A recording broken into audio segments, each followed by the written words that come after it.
आज मैं मिलाती हूँ आपको मैट्स यूनिवर्सिटी के चांसलर मिस्टर गजराज पगारिया जी से। सर, आपकी नज़र में एक आदर्श व्यक्तित्व कैसा होना चाहिए? देखिए, आदर्श व्यक्तित्व बहुत साधारण परिभाषा है जी जो अपने बजाय समाज की उन्नति तरक्की के लिए, जी लोगों की भले के लिए, लोगों की अच्छाई के लिए, लोगों की उन्नति तरक्की के लिए सोचे, जी वही एक अच्छी शख्सियत है। जी, ये सारे आदर्श जो अभी आपने बताए ये हमें आप में दिखते हैं। अब आप एक एज ए आदर्श व्यक्तित्व, आप एक आदर्श नेतृत्व कैसे समझ सकते हैं, कैसे बता सकते हैं? देखिए, फिर मैं आपसे वही कह रहा हूँ कि आदर्श नेतृत्व भी वो हो जी जो पूरी अपनी टीम को अपने साथ लेके चल सके। जैसे जो अच्छा कैप्टन किसी खेल का वही होता है जी जो पूरी टीम को उनकी क्षमता के अनुसार काम दे और उनको साथ में लेके चले, तभी वो विजय हासिल कर पाता है। देश के अन्य विश्वविद्यालयों की तुलना में आप अपने विश्वविद्यालय को कहाँ श्रेष्ठ पाते हैं? देखिए, हम अभी नए हैं। देश के जो नामी विश्वविद्यालय हैं उनका एक लंबा इतिहास है। कोई 50 साल से चल रहा है, कोई 100 साल से चल रहा है, लेकिन इतने कम समय में हम लोगों ने जो उपलब्धि हासिल की है, और छत्तीसगढ़ जैसे पिछड़े राज्य में, जहाँ पे जब छत्तीसगढ़ राज्य बना उस समय शिक्षा की इतनी अच्छी व्यवस्था नहीं थी।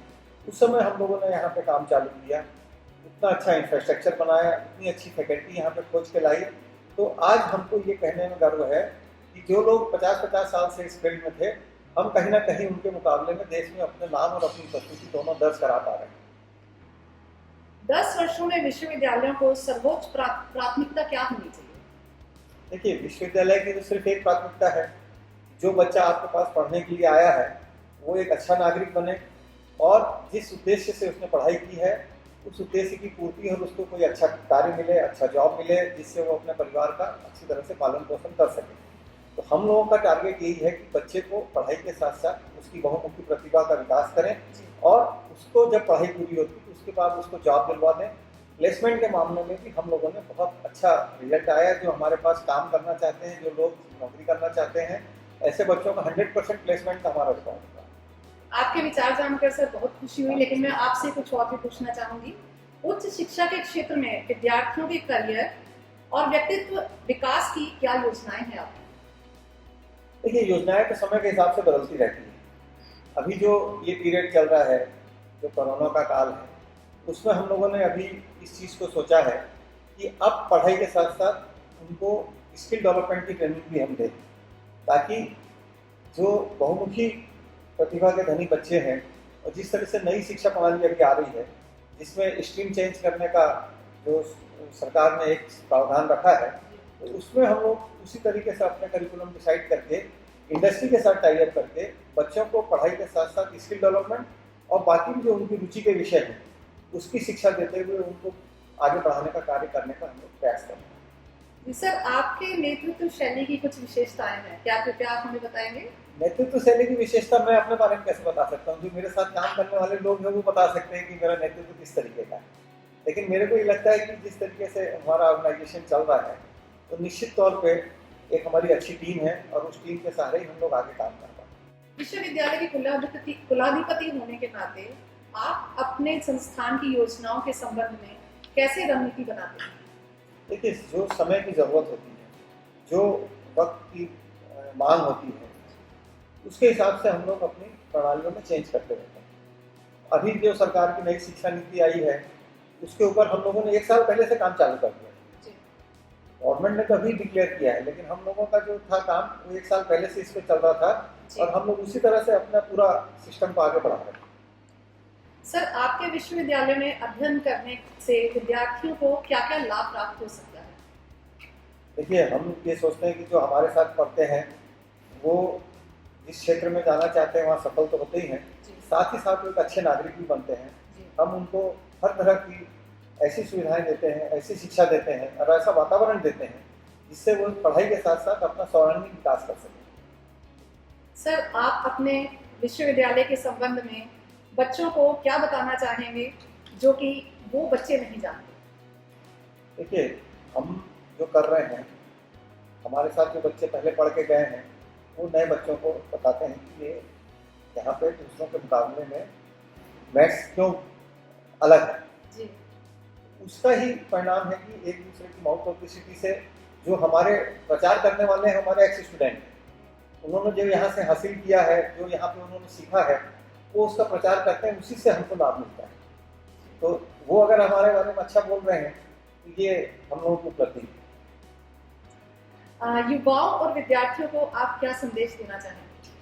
देखिए, युवाओं और विद्यार्थियों को एक जीवन का मूल मंत्र है, एक तो अपना जीवन का टारगेट फिक्स करें कि वो जीवन में क्या करना चाहते हैं, और उस टारगेट को पाने के लिए पूरी ईमानदारी के साथ सच्चे मन से अगर मेहनत करेंगे तो दुनिया में ऐसी कोई भी चीज़ नहीं है जो हासिल ना की जा सके। सवाल ये है कि आपका टारगेट फिक्स हो, आपकी पूरी ईमानदारी के साथ मेहनत हो, तो ईश्वर भी उसमें मदद करता है और जो आदमी सोचता है वो पूरा करता है।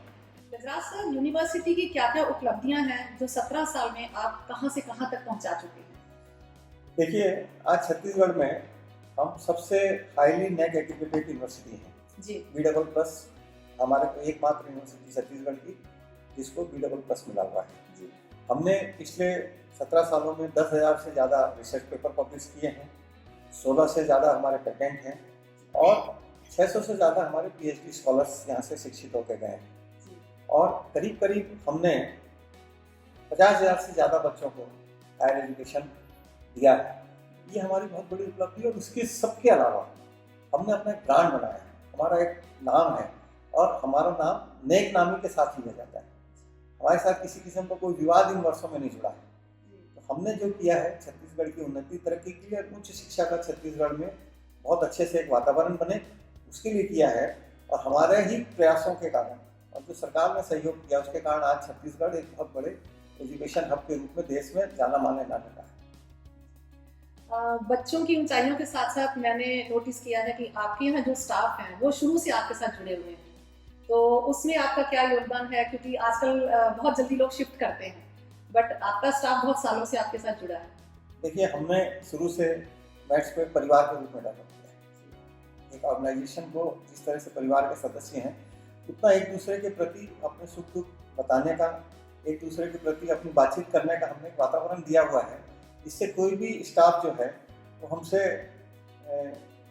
ये रिश्ता निभाता है जैसे एक परिवार के मुखिया हैं, और वो परिवार के नाते ही हमसे अपना सुख दुख दोनों बताते हैं। तो इसलिए अच्छी तरह से हमारा काम चल रहा है जी।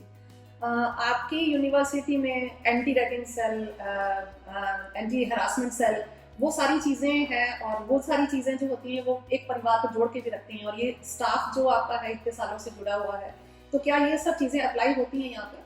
सारी चीज़ें जो भी एक अच्छे शिक्षित वातावरण देने के लिए जी, जो चीज़ें अच्छी है, सब चीज़ों का हम पालन करते हैं, सारे नियमों का हम पालन करते हैं, और सारी व्यवस्थाएं हमारे पास हैं। सर, आपके उच्च नेतृत्व और आपके विचार सुन के आज बहुत अच्छा लगा, और हम ये उम्मीद करते हैं कि मैथ्स यूनिवर्सिटी के जितने भी बच्चे यहाँ पे पढ़ रहे हैं वो ज़रूर ऊंचाइयों को छू सकें। धन्यवाद सर। Thank you. नमस्कार।